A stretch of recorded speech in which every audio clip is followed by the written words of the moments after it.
Welcome ladies and gentlemen to a brand new video. Valve are finally back. No, it's not Half-Life 3, but Deadlock, a new 6v6 MOBA Hero Shooter. Set in a grungy 1930s New York, the game plays less like Overwatch and more like Epic Games' old title, Paragon. From the character select screen, you must choose at least 3 heroes to play, being able to favourite the one you want to play more with right click. Once in game, after a brief teabagging contest, you will spawn in one of the 4 lanes.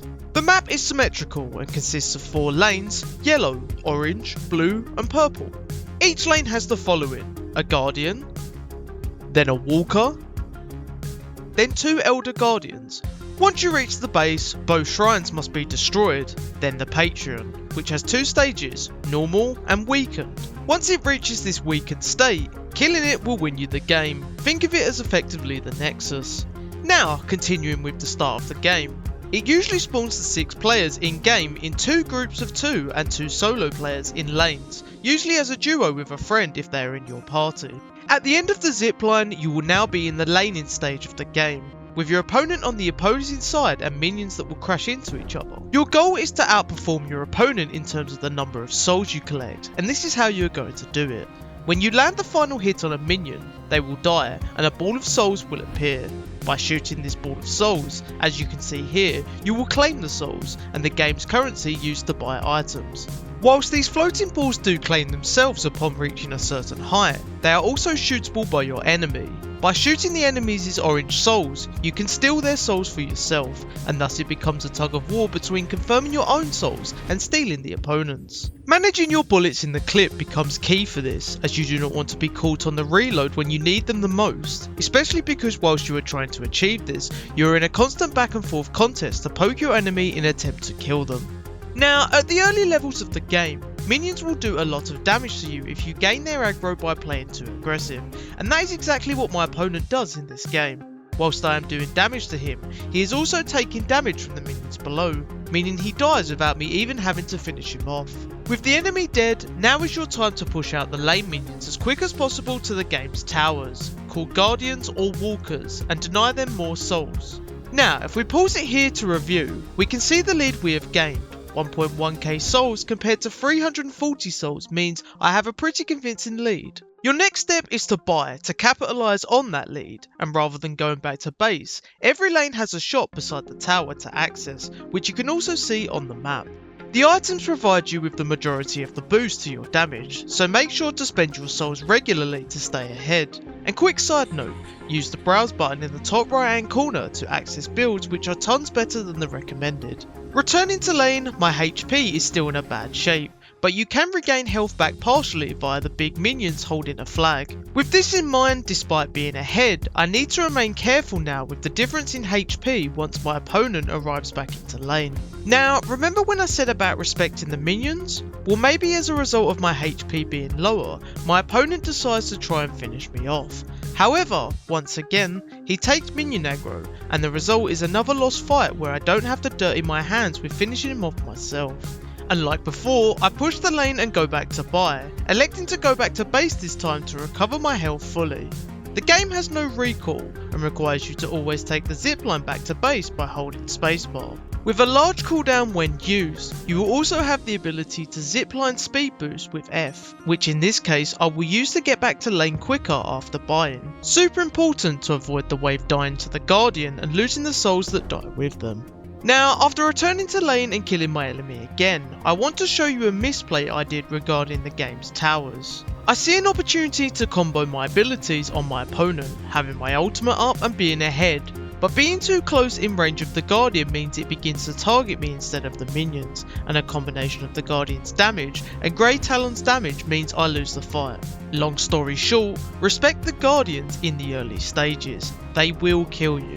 Regardless of this misplay, I managed to kill the Guardian and free myself up from the lane. There are 3 things you can be doing from this point onwards. First of all is the game's jungle camps. These help you to keep ahead by rewarding you with souls depending on the size of their health bar. In this jungle area there are also boxes and vases which can be broken and contain small stat increases, such as increased fire rate, cooldown reduction, or even a small amount of souls. Make sure to break these regularly, it all adds up. Second of all, you can look into ganking nearby lanes where enemies have pushed up and are mispositioned, meaning you can chase them down easier as there is less avenue for them to run.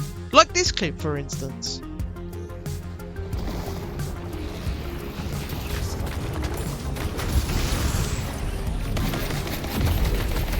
The might of the earth is undeniable.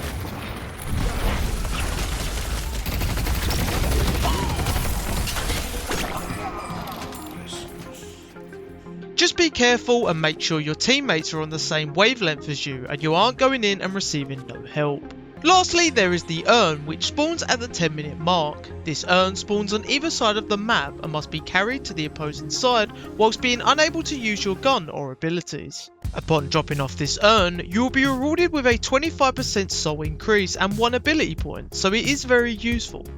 At around the 15-minute mark, you will enter mid-game. At this point, the game begins to form into a fight for control of the lanes. Defending your own guardians is important, as you can deny your opponent the option of unlocking their flex zone, an additional inventory slot that allows more than 4 of the same item type. And with this being important to some characters' builds, limiting your opponent's access to items is always a good thing.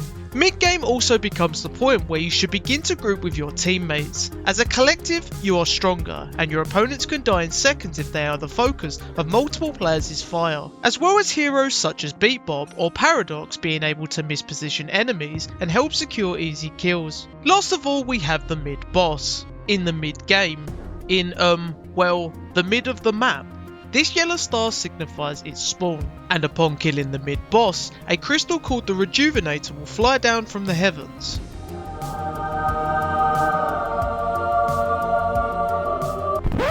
Claimable with a heavy melee attack, the Rejuvenator cuts the spawn time of your team as well as creeps in half, meaning you are alive more often as are the wave of minions. It has a one-time use and becomes even more useful as the spawn timers rise in the late stages of the game past the 25-minute point. Making strategic use of your before mentioned zipline boost becomes much more important also, whether using it to return to base to save the game or flying towards the opponent's base to end for a victory. The final point I'd like to mention is the importance of meleeing.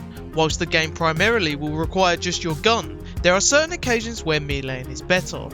In this clip I am fighting Grey Talon close range, and I run out of ammo in my main gun and no abilities were available. By meleeing him twice, I win the fight, which was a certain loss if I had waited for my gun to reload. It is also a good means to secure farm in the early game. By melee finishing the minion and shooting the souls straight after, you eliminate the need to use any bullets to kill the minion and can use the remaining bullets in the clip to steal enemies' souls or poke them from a distance. Following these instructions will set you up perfectly for getting to grips with Deadlock. Make sure to understand your character's strengths and weaknesses at different parts of the game, and always keep track of the souls at the top of the screen to see how you match up in terms of strength against the enemy and your fellow teammates, and plan your fight accordingly.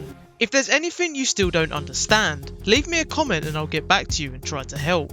Like if you found the video helpful, and subscribe if you are new around here. Thank you for watching.